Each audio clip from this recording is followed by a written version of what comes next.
I have tried using the food processor, making my fermented Pak Choi, but the Pak Choi is too stringy and it doesn't go through the food processor well.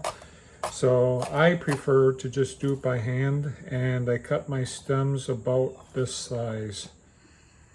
So you can see this is a quart, and I have that left over, which if you filled up a quart jar would probably give me about 3 to 4 quarts.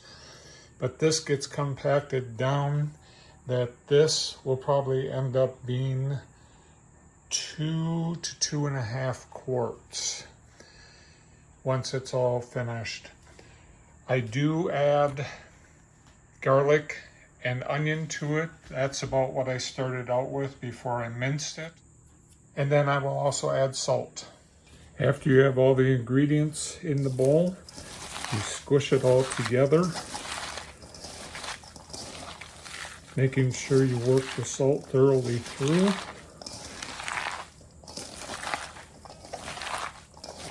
This will form its own juice.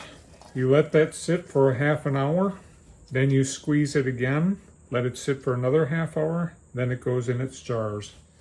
This has been sitting out at room temperature for a half hour. It is time to squeeze more juice out and to work the salt more thoroughly through. As you can see, there's a lot of juices coming out. That'll be the juice that's used for your ferment. Another half hour has passed, and we are now ready to put the ferment in sterilized quart jars.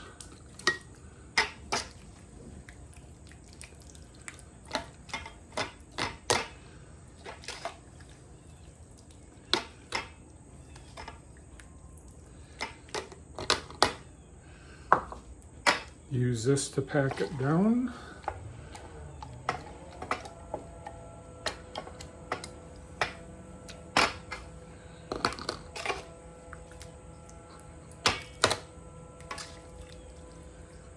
I don't know what that noise is. There's been tons of construction in the neighborhood.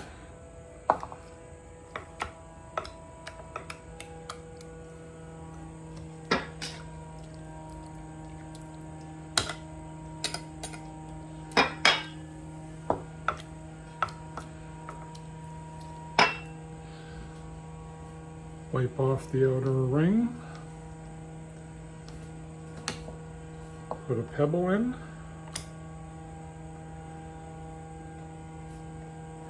And you want about 1 inch of head space in there.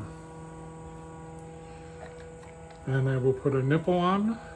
These allow the gas to escape without letting oxygen in. So I got 2 out of that. This little bit that I have left over, I will just use with the greens. From what I started with, I got 2 quarts. For the leafy ferment, this is what I'm starting with, just a little bit less than half a bushel. For the leaves, I also chop them by hand. And as you can see, there are stems in the leaves, just like there were some leaves in the stems.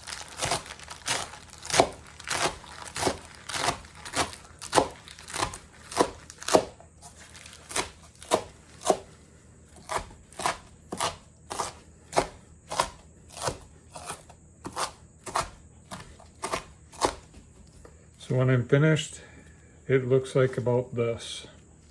After you have all your ingredients together, work the salt through all of the greens. This has been sitting out at room temperature for a half an hour, and you can see how much it's already compacted down. So I'm going to squeeze it again to get all the juices out and thoroughly work through that salt.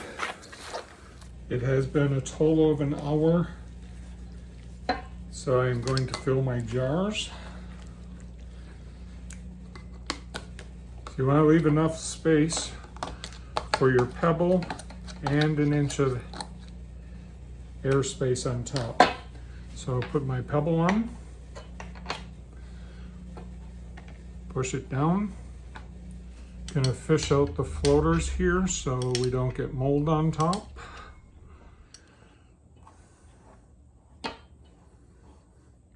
Good. Put a nipple on, ring to hold it in place. In the end, I got 3 quarts and I had this left over. So this I will just fry up and I will freeze it along with the stir fry that I made.